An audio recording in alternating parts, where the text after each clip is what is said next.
listening to Hooked on Startups, where every week you'll hear from some of the most talented, inspiring, and successful entrepreneurs who shared their real-life stories, how they overcame challenges and failures, and how they mastered success. Get ready for some of the best business tips, tricks and tactics, and some frank, unscripted discussions. Here's your host, Matthew Sullivan. Today on Hooked on Startups, I am delighted to have none other than Glenn and Kristen Hemanes on the show. So guys, welcome. Thank you. Thanks for having us. Yeah, thank you very much. Now, let me tell everyone a tiny bit about what you guys do. So the best way of describing it, I think, is have you ever been to a presentation where the person who's presenting has got these really cool, slick graphics, and you think, that's just brilliant, and you end up with this severe case of jealousy and envy because his presentation is way cooler than anything you've ever seen, and you just sort of slink out thinking there's no way I'm ever going to get anything like that. Well, these two guys make those presentations. Is that a fair summary of what you do? I think that's great. Yes, we talk about deck envy quite often. Deck is such a terrible word. I mean, deck is so sort of, it's so, do you have the presentation deck? It's not. Right, the stuff you do is like, people actually want to queue up to see this sort of stuff. Well, we try to, we think about it in terms of visual storytelling. It's really about understanding what the client's purpose is, their objective, who their audience is, and how to connect the two. I think that especially nowadays, we're so inundated with visuals and visuals that are very high end. Companies spend millions of dollars on creating these, and we're exposed to that all the time. And there's a lot of work that goes into it. There's a lot of studies, a lot of analytics, a lot of data. And so when people go in and watch someone present, we're all coming from that perspective of seeing that type of high-end design, whether we're consciously aware of it or not. Our job is to actually help those businesses bridge that gap between the audience's expectations and what they're able to deliver within a certain realistic budget. They're obviously not going to be able to spend millions of dollars. So what we try to do is put 25 plus years of design experience into those visuals that give them that advantage, and hopefully help to inspire their audience to take whatever action it is that they need. And I've seen your stuff, and it looks like it's $1 million, but I want to concentrate on one of the words you mentioned earlier just now, which is about the presentation, because presentation is such like it's a dull word. When you hear someone, I'm going to give you a presentation, you just think, oh, this is going to be death. It's death by PowerPoint. Yeah. But what you're about is not just listening to people and saying, okay, thank you, I'll rework your presentation deck. You're much more about actually listening. You had a great quote, which is, I'll paraphrase, which is, you can't read the label of your bottle if you're inside the jar. Is it something like that? So that's Simon Manowaring. So he gets credit for that. That was, he said that. And yeah, it's something that I've repeated often, and I always try to make sure I give him credit for that. That wasn't my quote, but yeah, it's an excellent way of phrasing that. It's and it's something that we're aware of too. We hire people to help us when it comes to our own messaging and our own branding. And we talked earlier about the presentation that I'll be giving next month. We've enlisted probably half a dozen people getting their feedback for what we're creating. So yeah, it's really hard to see outside when you're inside that jar to be able to read the label.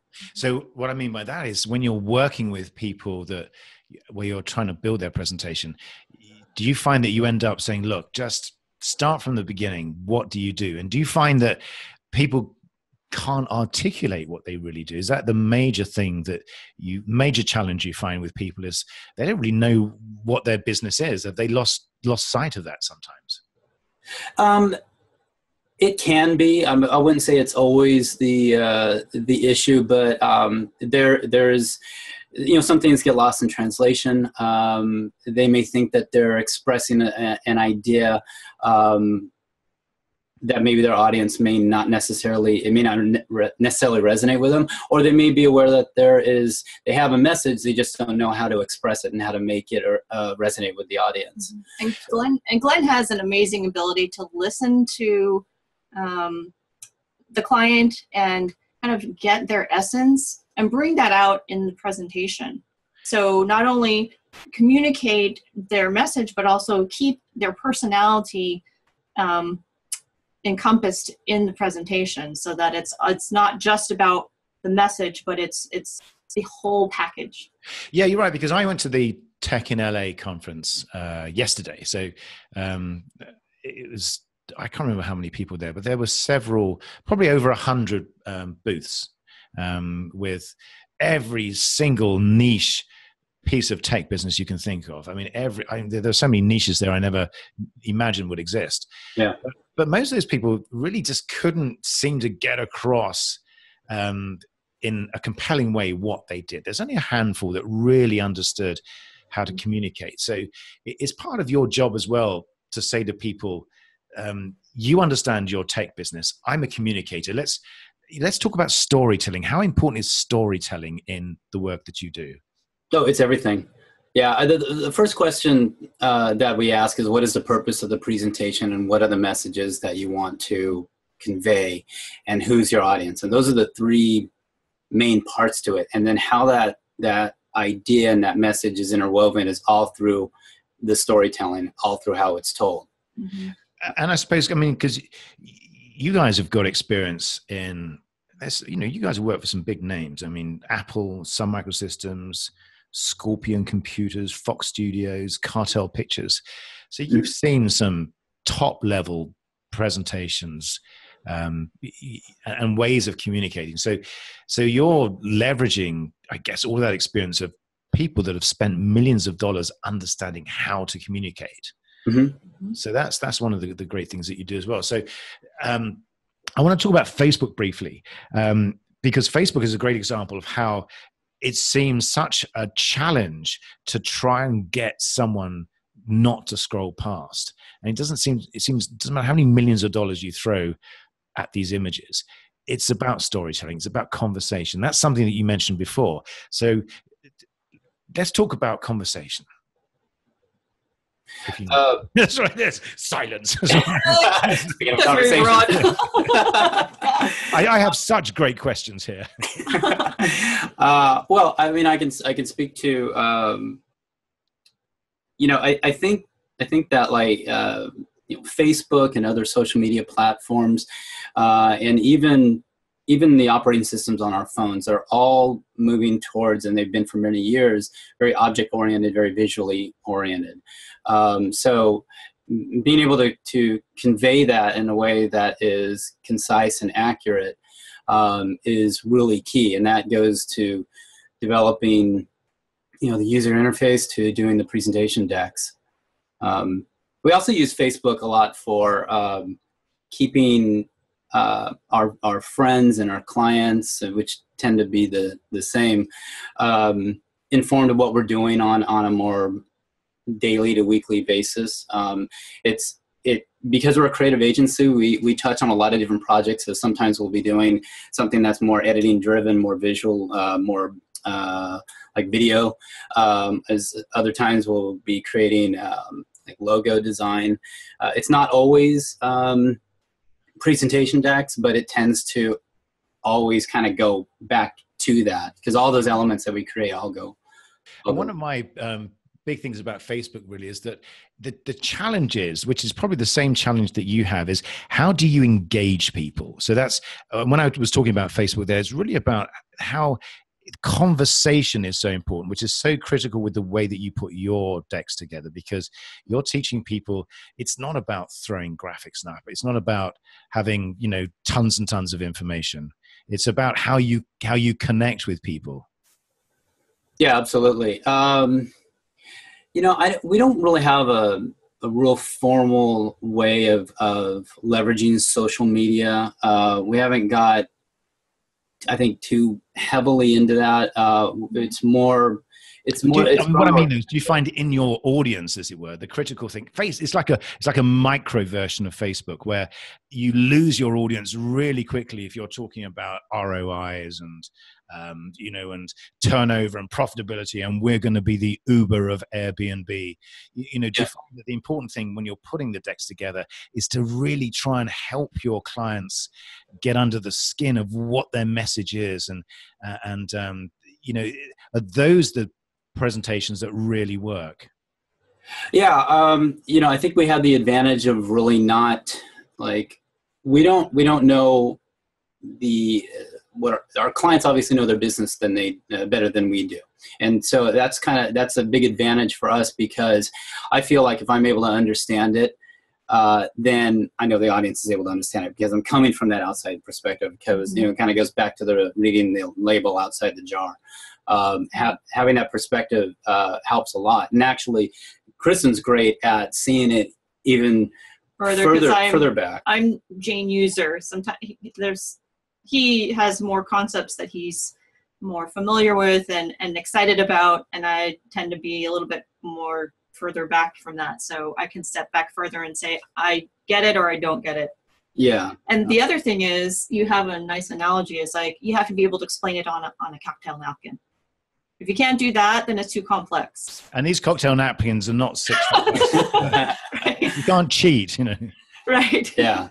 It's got to be real simplified down. So tell me some horror stories that you've seen, and please mention names. No, I'm kidding. No. I mean, just really to try and put things into perspective, where someone's going to say, because you know what it's like. Look, I built this company up from scratch. I know what I'm doing here. I'm going to be the next unicorn.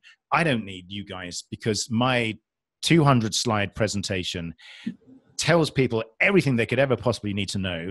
And it may take me a couple of hours to go through it, but I'm going to speak really fast. And at the end of it, I'm just going to get my, $1 million seed capital. So yeah. Well, I think there is definitely that mindset that I'm just going to overwhelm you with a bunch of data, and I know through shotgun approach that I'm going to hit on something that is going to resonate with you. And I think that's a mistake. I think that it really has to be refined down.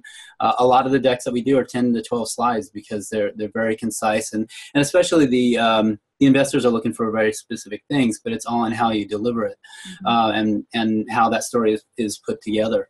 There's a lot of people that think that, we had an hour conversation with a potential client that at the end, she literally said, well, it's just slides. And I think that, that speaks to a lot. Presumably she's still looking for money right now. As far as I know, I don't know. But I think that the decks, the presentation are so much more than that. And I think what happens is that because, and this happened in the last, since the 80s, where technology is so accessible and a lot of people have the tools to be creative, but it's not necessarily their expertise. I strongly believe we believe in working towards our expertise. There's things that we don't try to take on. And I think that when it comes to putting a presentation together, just because you have PowerPoint or Keynote doesn't mean that you're the expert at putting that together in a way that's going to resonate with your audience. Yeah. Professionally designed decks is your insurance policy. It's going to give you the unfair advantage over other people. And he's got 25 plus years of experience in design, so he's putting that experience into the PowerPoint slides. So it's not like they're not just slides. No, you're right. I mean, that is the main point. It's not. Because if you're trying to compress your business story into 10 or 12 slides, it's, your message has got to be pretty concise as well. So do you find yourself kind of teaching people how to present ultimately? Because, one thing leads to another. Yeah, we do address that. There's 3 basic parts to the project. The first is establishing the message, the story, the order, and getting an outline. And we'll actually work with other people. John Livesey is someone that we've been working with. I think you know him. Great guy. He is quick, and he gets down that the wording really well, and he can I've seen it several times where someone has explained to their business and he goes, oh, it's like this, this, and this. I'm like, feels emotionally. It feels Yeah. emotionally on a verbal level. And then the second part is the visual articulation of that. And so that's where our specialty really is in that sweet spot. And then the last part is we review the presentation with the client, go through each individual slide, make sure that they understand the transitions, where the clicks are, and so it feels comfortable to them, and it fits their style of speaking. So do you find that there's this almost sort of this road to Damascus experience that people have when they're working with you, where they come in with the set of preconceived ideas? Well, the guy's just going to make my slides look a bit prettier, and they come out thinking, this guy's a genius, or you, both of you. Yes, he'll be. He's humble, but he's been called creative genius, not by. Well, I think I picked up creative ninja, which is a fantastic expression. Oh, I like that. I like that. Sort of like slicing through the bad design. I would have to say that a lot of people, we've gotten feedback from a few of our clients, and it's basically that his presentation decks wow the audience. Yes, Glenn, you be quiet for a minute. So, Kristen, tell me exactly what your clients. Tell me what these clients are saying, because, again, I'm sorry if I keep banging on about this, but it's so easy for people just to say, this is just a graphic design thing. You're making my slides prettier. I can probably go to Shutterstock and download a few images, and but it's not that. It's this whole ability to create living, breathing art effectively, right. Which is what you're doing. And understand it, like I said earlier, understanding the personality of the client and bringing that into the presentation, and then presenting something that is, in words of Richard Banks, who's one of our clients, transcendental and magical. Yes. I love those words. I know what you mean. And it is that moment where, you get that cold wind brushing across your temples when you think this is really good. And those are the great moments, I guess, when you're sitting next to your clients and you begin to sort of create form from what you're talking about. And you see that sort of moment of wow that they, that's it's a it's a huge confidence builder or booster for people when they present and they know they have a professionally designed presentation to back them up. Some of the mindset is also people think that the slides are going to overpower them, or that it's going to take attention away from them. There's a lot of different concerns. So we design decks differently for different people, different types of presenters, and what the whole reason is for them presenting. And do you find less is more? So do you come across people that put hundreds and hundreds of words on the slide and then just read that out to people? Right. Oh yeah, that's a huge dose. Yeah. You don't want to pull attention away from you as a speaker. If you do, there's a way to you reference the slide, you read something, and then you focus the attention back on you, and you develop that rhythm, that pattern that people, the audience will kind of sync with.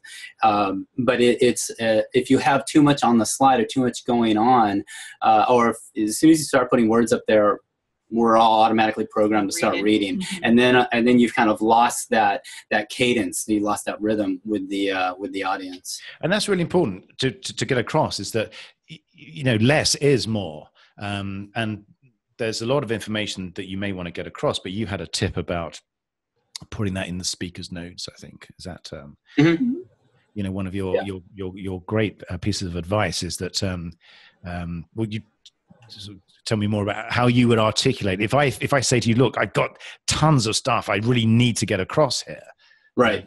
How would you suggest I do that? Yeah, I think that finding the kernel of that idea is most essential, because you want to make sure that everybody is on the same page as you. So if it's really complex, you can break it up into multiple slides, which is better than trying to fit everything in, or you build it up in animation. Mm-hmm. I did a slide for Grow Holdings, one of your favorites. Mm-hmm. They're literally developed in town in the middle of California, and there was a slide that had they wanted to cover everything that they were doing, and that was like literally from the ground up. And so I designed Monopoly cards. Fantastic. Yes. Yeah, it was fun. People got it, and it built up. So they didn't all show up at the same time. And so so pacing is a really important way to get that information across, especially when you're dealing with something really complex. But less is always more, and if there is a lot of copy that is taken out, I do put it in the notes so that the presenter does have that as backup. I mean, is it almost analogous to having an advert? Because, if you watch a really good advertisement, it takes 20, 30 seconds. Mm-hmm. But you're wowed, your concentration, you're there, you're captivated. Is it that same sort of experience that you're building for your clients? Yeah, absolutely. The presentation has to really hit the ground running in one way or another. Getting your audience engaged in the beginning is critical, and that can be done in a lot of different ways. But I think that the presentations always have to deliver more than what people are expecting. Because it's almost, we've heard this term before, this concept of a narrative arc, mm-hmm. where, with a movie, you have the beginning and you sort of set the scene, and then you have, all the action, and then there's the sort of the payoff, as it were. So mm-hmm. you're kind of using all of your skills from video and movies and TV and bringing that to your clients. Yeah, I was one of many presentations that I was working on for the one I'm going to be giving next month, because I think I'm on the fifth iteration. One was the story arc of Joseph Campbell's The Hero's Journey. And so I had 10 slides, which I edited. These are supposed to be 12, but I needed to do 10. And they were insanely complex, but it did address that whole story arc. So, the hero and the message, and the rejecting what that message or that challenge is, and then facing the demons and all those things. So those are important elements to try to weave in through whatever the presentation's about, even if it's for some new app. There's always a story there, and the story is what makes it powerful. Because it's just about communication, because it doesn't matter how good your product or service is. If you can't talk to people about this, and just going back to this tech day, the thing I came out yesterday is these people, you got 100 clients there, every potential clients, every single one of those people just cannot talk about. They cannot talk in an engaging way. They throw out the benefits of what they do, or the features, or it has this, or it has that, or it's gigaflops or mega whatnots. But I'm going, well, I don't get it. So even now, with all this technology and with communication services, that ability to just get across what I do and why it's good for you is, something you guys are going to be in business forever, because hope so. So let's talk about brand. But branding is another great piece of what you do, because you've got the visual identity, you've got the story, the communication, and what is the brand? Is that the living, breathing manifestation of all of those elements? Oh, absolutely. It's essential. Brand has to be in there, to be represented in terms of the message, in terms of the visuals. I would say, we just finished designing the presentation deck, the master slide deck for Mark Goldston, who's going to Russia next month. Yep. And he's probably the most recent example of where the most important thing was for him to have a consistent look and to incorporate his brand. Branding incorporation is essential because when you're delivering a presentation, you're showing your brand, you're showing your message. It's a huge opportunity that shouldn't be wasted when everything else you spent on, say you're an author and you do a book, and you've got all different types of messaging and promotional items out there. And I won't use any names, but we saw one yesterday. Excellent branding and excellent messaging, great guy, but it wasn't carried through in the presentation. And I think that was an opportunity lost there. And so, Yes. that is something that absolutely is taken into consideration. And is it almost, you do things sort of backwards, as it were? So you are given this presentation, which is, could you just tune it up a bit? And you then end up almost reverse engineering, in many cases, how people present themselves. Is that, which must be great for your clients? Yeah, I think, we've been given decks that people ask us to make look pretty, to make look better. My first approach is really understanding their brand, their look. I'll do full research on them online. I'll look at their social footprint. I'll do screenshots of Google images and what comes up. Bring all those elements together, do a color analysis, figure out what is the hierarchy of the colors, the design, font use, all those things are all incorporated, and then that's like really kind of that reverse engineering of taking those elements, especially if they don't have anything. Some clients do come with style guides, which is great. Most of them don't. So we end up creating that sort of for them, creating a really solidifying a brand that is probably not, in a lot of cases, not really fully developed. And again, just something as simple as a font. I mean, the amount of impact that a change in font can have, the change in just the way that the letters, I mean, it's such a science that I think most people just assume that that's the last thing we need to do. Is now we've built this thing and we're going to sell it.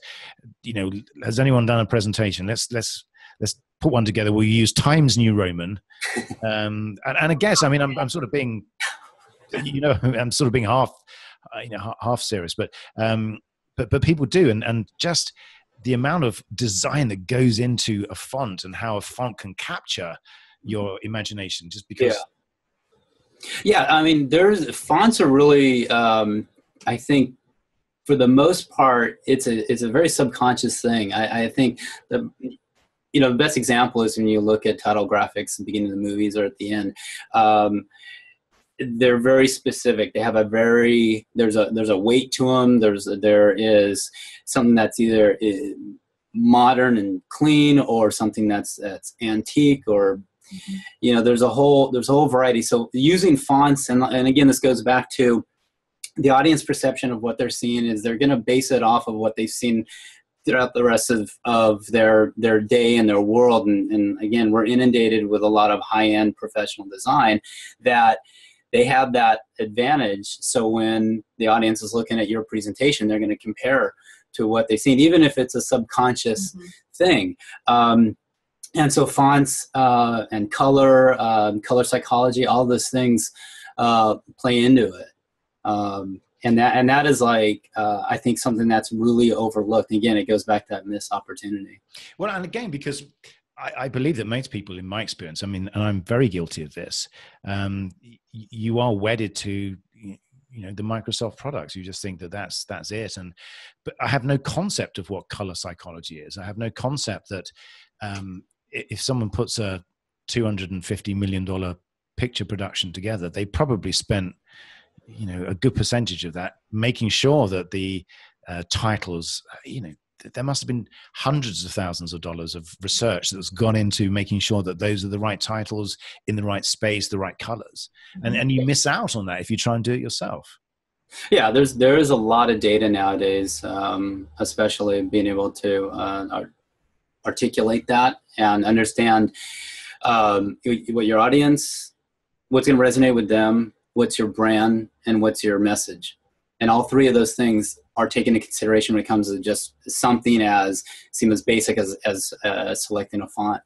And also, in terms of maintaining someone's their concentration, one of the interesting things I heard you speak about recently was the TEDx talks, how each one of those talks is timed at 18 minutes. And I'm not sure how many people know this, but because I think that's the maximum amount of time that you can really keep someone's concentration before they start wandering off and thinking about what they're having for lunch. Yeah. And that speaks to making sure that you have a really concise message, and story arc is a huge part of that. A lot of psychology goes into it. We actually We found Crystal Knows extremely helpful when it comes to not only engaging with our clients on email, but just in putting those elements in when it comes to understanding our client's selection of what colors and look and feel and tonality they prefer. So we do incorporate a fair amount of psychology into it. And Crystal Knows, which is, and that is a great tool that I came across, quite recently. So it's fascinating. Yeah. Yeah, Ken Rakowski to credit for that one, amongst many things. Yeah, exactly. The long list of credits at the end of this podcast. But Crystal Knows is brilliant because it's scary. I haven't been on it because I don't really want to read it because I'm a little bit worried about what it says. But you almost get this deep psychological profile on your potential, client. Yeah, it's amazing. Mm-hmm. It's a great product. Mm-hmm. Interesting though, most of the people that are entrepreneurs are influencers. Which I suppose even though they don't know it, so I suppose it's and that's really just based on the information, the big data that's available out there right now. So their email, their LinkedIn, it's a little scary, but yeah. But you're sort of tapping into that. And do you find that when you start this journey with people, your clients end up being clients for life because not only have you helped them with the most difficult piece, which is their initial presentation, but then once you get involved with the branding and the messaging and the storytelling and the positioning, does it just sort of grow and grow your relationship with them? Oh, absolutely. We're a relationship-based creative agency. We want clients that we can develop a relationship with, that we have values, that are interested in giving back and helping make the world a better place. I mean, that's our top level vision part. And we always come with the intent with every project to make that the beginning of many projects. So our focus is on developing presentation decks, but that's not the only thing that we do. Like I said, we do a lot of videos. We develop style guides and branding and logos and brochures and all that other stuff. We found that it's been best to niche down to presentation decks. No, you're right. You need to. It's that whole thing when people say, "Well, what are you working on?" If you tell them everything you do, then they're like, right, that's right. And which is all about the story, which is, it's that thing where you want people to say, "That's really interesting. Tell me more." So it's you're doing what you preach, which is brilliant. Yeah, and it's been a very challenging journey to do. Again, I have Ken Rakowski to thank for that, for helping focus in on what we deliver. It was actually not the very first job, but one of the, when I graduated from college, the first job I had was with a semiconductor company. I worked for 10 years. And the first thing I was doing was I was hired to work with the president to develop slides. Wow. And back then, those were 35 millimeter. Real slides, yeah. Real slides, yeah. Much has changed since then. But so it's something that I've done career-wise for my entire career.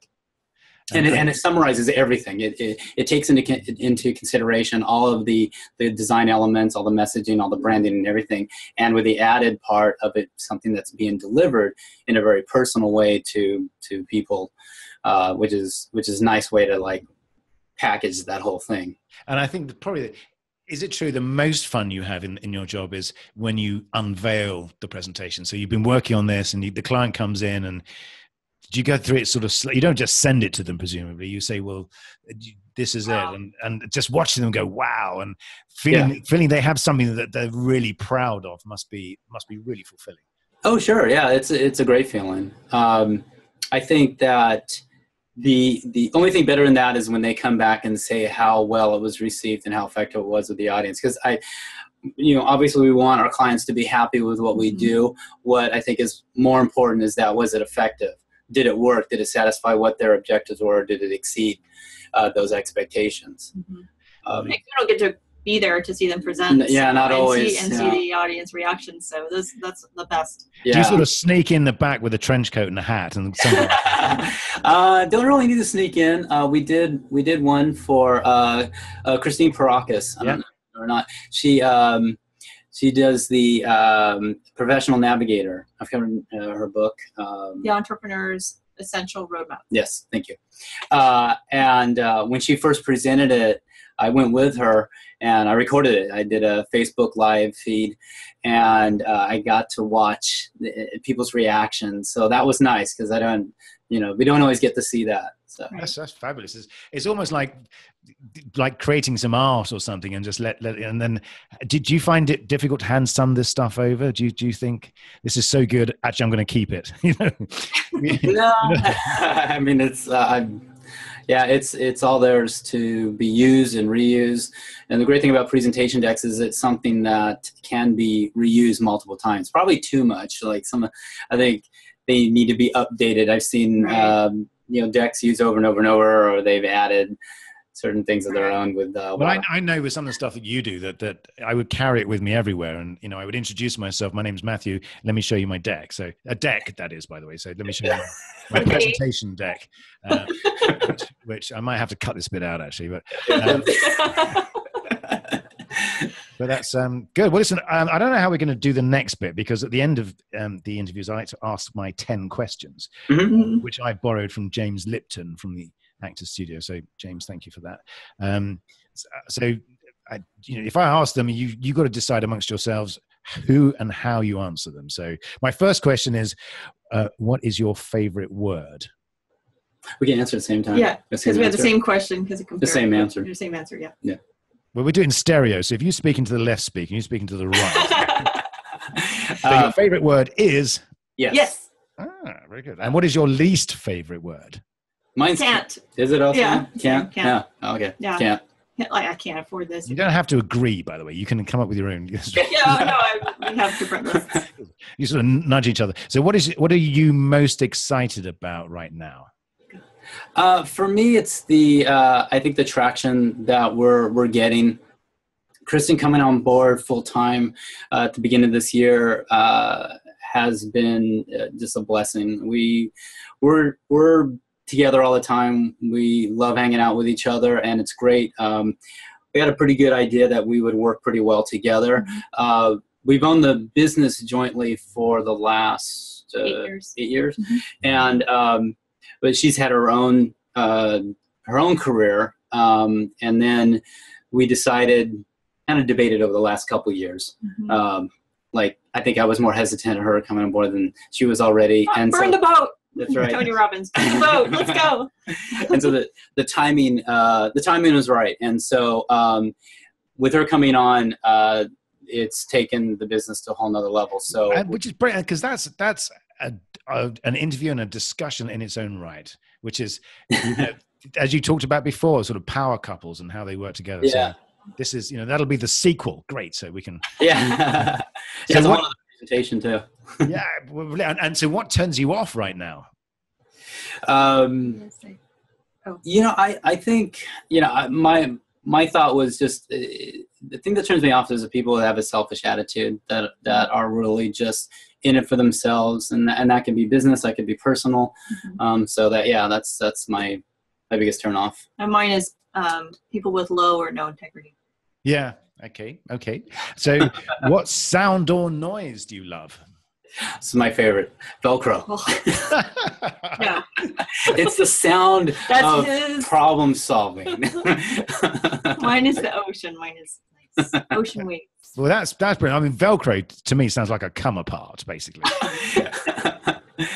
Yeah, it solves lots of problems. I use it often. It sounds like someone losing their shit before your very eyes, actually. But ocean, I'm not making any. But ocean is that's a fabulous one. So, what sound or noise do you hate? Chirping. Chewing. Have you heard of misophonia? Is that where you hear someone sort of like chewing gum or noises, crunching and? Yeah, it's noises that bother you. It's actually there's nothing that can resolve it, like other types of phobias or phonias, or it's just noises really startle or bother me. Do you know, the funny thing is that the people that are closest to you, when they make noises that you don't like, for some reason it's 1,000 times worse. No, that never happens. Oh no. Honestly, it's true. So if if you're sitting watching TV and your wife or husband is sitting there sort of crunching something, for some reason you cannot hear. We don't have to. Please, I don't want to. Don't go into this. I'm just only because I looked into that, or I was presented with that information by my wife. So, so I now have to eat apples very quietly, or I liquidize them and drink them through a straw. Yeah. It has to do with the stress level of the person experiencing it. So if, some days it'll bother me, some days it won't. So if I'm in a high stress state, it bothers me a lot. Will you stop breathing? Yes. Fortunately, you never asked me that. No. Just, can you choose someplace else? Yeah. So that's how, okay. So what is your favorite curse word? Leading nicely onto that one there. Shit. Piece of shit. Usually it's computer. Yeah, it's all computers. Yeah.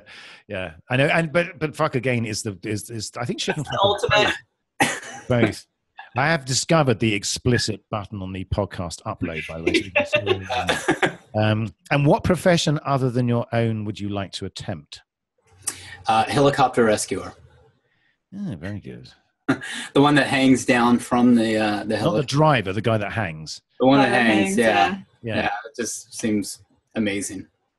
I'd do the driving one. I think it's probably, just a little bit more in control there. But your questions, I'm just merely asking. Kristen, would you like to be the... Oh, yes, you have to answer this too. Come on. Voiceover or makeup artistry. Yeah, very good. Okay. And what profession would you not like to attempt? Anything to do with the sewer. With the sewer? Yeah, nothing to do with the sewer.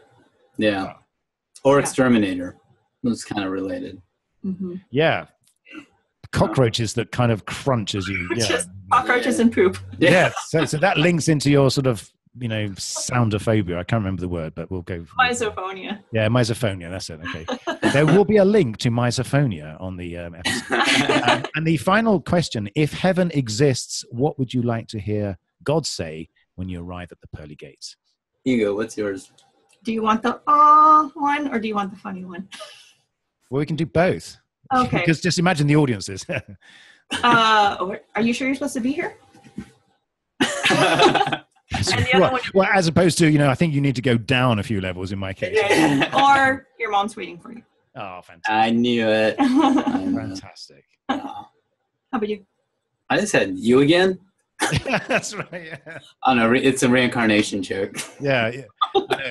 That's brilliant. Listen, I can't begin to thank you for being such brilliant guests. And my last question is, how do people get hold of you? Because clearly there's going to be a line a mile long, and rightly so, for people to contact you to find out how you can completely transform their presentations, their business, their ability to communicate. So how do they get hold of you?